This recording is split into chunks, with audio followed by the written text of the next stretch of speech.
नंदीसरी classes में आपका स्वागत है। हम आज कक्षा 12वीं का गणित लेके चल रहे हैं, जिसमें सारणिक का जो आपका टॉपिक है, आपका टॉपिक आज का आव्यूह के सहखंडज और व्युत्क्रम। तो अपन ने पहले वीडियो में सहखंड निकालना सीखे थे, ठीक है ना। अब इस आव्यूह में अपन सहखंड ही निकालेंगे, ठीक है। अब जैसे आपको उदाहरण 23 के माध्यम से समझा रहा हूँ, देखो जरा। उदाहरण 23 में क्या आव्यूह दिया है अपन को, 2 3 1 4, ठीक है ना। तो पहले तो इसके सहखंड निकालोगे आप, क्या निकालोगे, सहखंड। जैसे पहली पंक्ति पहले स्तंभ में क्या है, उपसारणिक क्या हो जाएगा, 4। अब इसका चिन्ह देखने के लिए हमने आपको फॉर्मूला बताया था, मालूम है, ध्यान हो तो, क्या कि AIJ बराबर -1 की घात I प्लस J MIJ बताया था, ये फॉर्मूला आपको बताया गया था। अब इसमें क्या हुआ कि पहली पंक्ति पहले स्तंभ में, अब चिन्ह ये वाला जो कॉलम है इतना चिन्ह देखने के लिए रहता है। ये आप क्या करोगे, चिन्ह देखने के लिए रहेगा, ऋण का आएगा कि धन का आएगा। उपसारणिक तो अपन ने निकाली, पहली पंक्ति पहला स्तंभ यानी 4 हो गया, ये तो उपसारणिक हो गया। अब चिन्ह कौन सा आएगा, प्लस का माइनस का। यहाँ अपन टोटल करके चेक कर लिया करो, यहाँ 1 और 1 कितने हो गए, 2 है। अगर सम संख्या आ रही है जोड़ करने पे तो आपका क्या आएगा, प्लस का। अगर आपका इन दोनों का योग विषम आ रहा है तो चिन्ह कैसे हो जाएगा, माइनस का, ठीक है ना। तो पहली पंक्ति पहले स्तंभ में आपका जो उपसारणिक बनेगा 4, इसका चिन्ह कैसा होगा, प्लस का हो जाएगा। अब दूसरी पंक्ति पहली पंक्ति दूसरे स्तंभ में, पहली पंक्ति दूसरे स्तंभ में उपसारणिक होगा 1 और चिन्ह क्या हो जाएगा, योग 3 हो रहा है ना, 1 और 2 3, तो ऋण का आएगा। और इसके बाद 2 और 1 3, ये भी 3 हो रहे विषम है, तो ये ऋण का आ जाएगा। तो उपसारणिक क्या हो जाएगा, दूसरी पंक्ति पहला स्तंभ 3 उपसारणिक हो जाएगा, तो ऋण के 3 हो गए। अब दूसरी पंक्ति दूसरा स्तंभ, दूसरी पंक्ति दूसरा स्तंभ यानी क्या हो जाएगा, 2। तो ये हो जाएंगे आपको एडजॉइंट निकालना है। क्या निकालना है आपको, एडजॉइंट। एडजॉइंट के लिए क्या करना पड़ेगा, आपको व्युत्क्रम आव्यूह के रूप में लिखना पड़ेगा। ये आपका फॉर्मेट है लिखने का। पहले आप लिख लीजिए A11 A12, ठीक है ना। जो पंक्ति में लिखते थे वो स्तंभ में लिख लीजिए। अब A21 A22 यानी कि ये पहले दूसरी पंक्ति में लिखे वैसे दूसरे स्तंभ में लिख लेना है, यानी परिवर्तन में लिखना है। अब इसका क्या हो जाएगा, A11 जो था लिख दिए 4, A12 क्या हो जाएगा आपका -1, A21 क्या हो जाएगा -3, A22 हो जाएगा 2। इस प्रकार से ये अपन एडजॉइंट क्या निकाल लिया अपन ने, एडजॉइंट A निकाल लिया। क्या निकाल लिया ये अपन ने, एडजॉइंट A, ठीक है ना। क्या निकाला आपने, एडजॉइंट A निकाल लिया। तो एडजॉइंट A आपको निकालना आ गया, यानी कि सहखंडज, इसको एडजॉइंट A को बोलते हैं सहखंडज, ठीक है ना। जो अपन ने अलग निकालते वो सहखंड थे, वो एक साथ लिख के परिवर्त रूप में वह क्या हो गया आपका सहखंडज। सहखंडज निकालना कंपलसरी है, क्यों, क्योंकि वो आपके जो अनुप्रयोग आगे आएंगे, आप व्युत्क्रम आव्यूह निकालोगे वहाँ सहखंडज निकालना कंपलसरी होता है, जरूरी होता है। इसलिए मैंने आपको 2x2 का बताया ना, आप 3x3 पर करिए प्रयास निकालने का, ठीक है ना। और आपको उदाहरण दिया है उसको चेक करिए उसको, ठीक है। अब मैं आपको बता दूं व्युत्क्रमणीय और अव्युत्क्रमणीय आव्यूह के बारे में। अव्युत्क्रमणीय आव्यूह क्या होता है, यदि वह सारणिक जिसका सारणिक का मान 0 हो, वह आव्यूह जिसके सारणिक का मान क्या हो, 0 हो, वह अव्युत्क्रमणीय आव्यूह कहलाता है। क्या कहलाता है, अव्युत्क्रमणीय आव्यूह। यदि सारणिक A की वैल्यू 0 है तो वह कौन सा आव्यूह कहलाएगा आपका, अव्युत्क्रमणीय। यानी कि जैसे अपने ले लिया 1 2 4 8 ले लिया। अब इसका अपन सारणिक निकालें, क्या निकालें, सारणिक 1 4 2 8, यानी 8 एकम 8, ऋण 8 यानी 0 हो जाएगा। तो ये आपका कौन सा आव्यूह हो गया, अव्युत्क्रमणीय हो गया। अब व्युत्क्रमणीय आव्यूह में क्या होता है, 0 के बराबर नहीं होता, सारणिक 0 के बराबर नहीं होता, वो व्युत्क्रमणीय आव्यूह कहलाता है। कैसा, व्युत्क्रमणीय। तो यदि सारणिक 1 के बराबर नहीं है 0, यदि अपन एक आव्यूह लेके चल रहे हैं 1 2 3 4 है, तो इसका सारणिक निकाला तो 1 3 2 4 हो गया।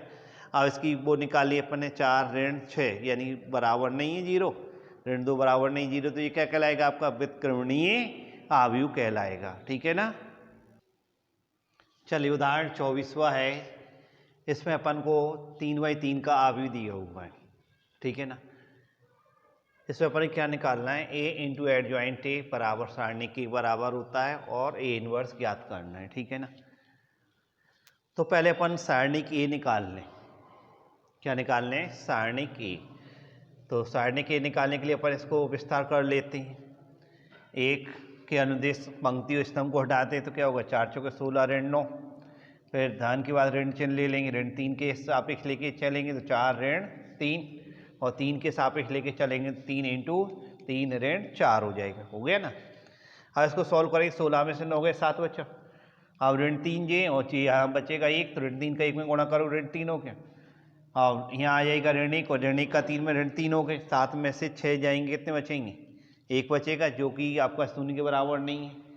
तो आपका कैसा आप यू है, व्युत्क्रमणीय आप यूँ है, ठीक है ना। अब अपन को सेकंडाई निकालना है, तो सेकंडाई निकालने से पहले, क्योंकि अपन को ए इनवर्स ज्ञात करना है, ए इनवर्स ज्ञात करने सेकंडाई की जरूरत पड़ती है और इसको भी सिद्ध करना है साथ में, तो इसमें सेकंडाई जरूरी है। तो अपन A11 निकाल लो। तो A11 क्या होगा? सेकंड होगा, तो उसमें चिन्ह देख लेंगे तो -1 की घात 2 है ना। और इसका देखें 3/3 का है, तो पहली पंक्ति पहला स्तंभ हटा दिया, तो 4 का उपसारणिक होगा 4 3 3 4 होगा ना। इसको गुणा कर लो, 4 चौके 16 ऋण 9 है ना। चिन्ह देखा तो धन का आएगा ना, क्योंकि 1 और 1 2 सम आ रहा है। 1 और 2 3 हो गया, तो विषम में ऋण चिन्ह ले लिया और इसका उपसारणिक क्या होगा? 1 और ये 2, 1 और ये 2, यानी 1 1 3 4, 1 का 4 में 4 होगा, 1 का 3 में 3, 4 ऋण 3, यानी क्या आ गया? ऋण 1 आ गया। 1 3 1 3, ठीक है। उपसारणिक क्या होगा? 1 1 4 3, तो क्या 1 3 निकालना था। अब 1 3 में चिन्ह क्या हो जाएगा आपका? अब 1 2 देख लिया, 1 देखो 1 और ये 2, 1 2 में भी क्या हो रहा था? 1 4 1 3 हो रहा था, ठीक है। अब 1 3 में क्या हो जाएगा? 1 और ये 3, तो यानी 1 1 4 3, यानी 3 एकम 3 और 4 एकम 4, 3 ऋण 4 हो जाएगा। अब इसका चिन्ह क्या होगा? 1 3 का, क्योंकि 4 और 4 क्या होते हैं? सम होते हैं, यानी प्लस का हो जाएगा। 3 ऋण 4, यानी कि इसे घटाने पर ऋण 1 आ गया, ठीक है। अब A21, अब दूसरी पंक्ति पहला स्तंभ, यानी कि 3 3 3 4, यानी 3 चौके 12 ऋण 9, 12 ऋण 9 जो हो जाएंगे। चिन्ह क्या होगा? 1 2 और 1 3 ऋण का आ जाएगा। 12 में से 9 गए, कितने हो गए? ऋण 3 हो गए। अब दूसरी पंक्ति दूसरा स्तंभ लेके चलेंगे। दूसरी पंक्ति दूसरा स्तंभ 1 1 3 4, 4 एकम 4 ऋण 3, 4 ऋण 3 है, चिन्ह धन का ही लिखेंगे, क्योंकि 2 और 2 4 होते हैं, तो एक आ गया ना। अब दूसरी पंक्ति तीसरा स्तंभ, दूसरी पंक्ति तीसरा स्तंभ 1 3 1 1 3 3 हो गए थे, 3 एकम 3 3 एकम 3, यानी ऋण, चिन्ह ऋण का आ जाएगा। 0 हो गया, 0 का चिन्ह लगता ही नहीं है। अब तीसरी पंक्ति पहला स्तंभ लेके चलते हैं। तीसरी पंक्ति पहला स्तंभ, यानी क्या हो जाएगा? उपसारणिक 3 4 3 3, 3 3 का 9 ऋण 12, यानी चिन्ह क्या होगा? धन का, यानी ऋण 9 आ जाएंगे घटाने पे। अब 3 2, यानी तीसरी पंक्ति दूसरा स्तंभ, तीसरी पंक्ति और दूसरा स्तंभ 1 1 3 3, यानी 1 3 एकम 3 3 एकम 3 हो जाएगा, ऋण 0, क्योंकि 3 और 2 5 होते हैं विषम में, तो 0 हो गया जी। आप 3 3 निकाल लेंगे। तीसरी पंक्ति तीसरा स्तंभ, यानी 4 1 1 3 4, 1 4 एकम 4 और ऋण 3, यानी 1 आ गया। तो जी आपका सेकंड निकल, आप सेकंड लिखेंगे तो इसको परिवर्त रूप में लिखते हैं। पंक्ति को स्तंभ में लिख लेंगे, A11 1 2 1 3, A21 A22 A23 A31 A32 A33, यानी आपने क्या परिवर्त रूप में लिख लिया। अब इसके वैल्यू रख देंगे। A11 की वैल्यू 7 है, A12 की वैल्यू देखो -1 है, A13 की वैल्यू क्या है? -1, A21 की वैल्यू कितनी है? -3, और A22 की वैल्यू क्या है? 1, और A23 की वैल्यू क्या है? 0, A31 की वैल्यू क्या है? -3, A32 की वैल्यू 0, A33 की वैल्यू 1।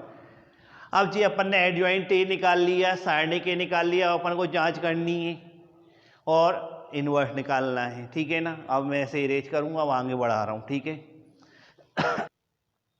देखिए अपन ने अभी सारणिक ए का मान निकाला था, एक आया तो एडजॉइंट ए जी निकाल लिया। अब अपन को मल्टीप्लाई करना है, ए टू एडजॉइंट ए निकालना है। तो ए क्या दिया है आपको? 1 1 3 4 3 3 3 4, और एडजॉइंट ए क्या निकाला था अपन ने? 7 ऋण 1 ऋण 1 ऋण 3 1 0 ऋण 3 0 1 जी लिख दिया। अब उसको अपन ने गुणा करना है। गुणा करना सिखाया था आपको आप यू का, पहली पंक्ति का पहले स्तंभ में गुणा किया तो क्या हो गया? 7 ऋण 3 हो जाएगा, और पहली पंक्ति का दूसरे स्तंभ में गुणा किया तो क्या आ गया? ऋण 3 3 0, ठीक है। पहली पंक्ति का तीसरे स्तंभ में गुणा किया तो क्या हो गया? ऋण 3 0 3 आ जाएगा। अब दूसरी पंक्ति का पहले स्तंभ में गुणा करोगे तो क्या होगा? 7 ऋण 4 ऋण 3 हो जाएगा, और दूसरी पंक्ति का दूसरे स्तंभ में करोगे तो ऋण 3 4 0 हो जाएगा। और दूसरी पंक्ति का तीसरे स्तंभ में किया तो क्या आ जाएगा? ऋण 3 0 3, ठीक है ना। अब तीसरी पंक्ति का पहले स्तंभ में गुणा किया 7 ऋण 3 ऋण 4 हो जाएगा। तीसरी पंक्ति का दूसरे स्तंभ में किया तो ऋण 3 3 0 हो जाएगा।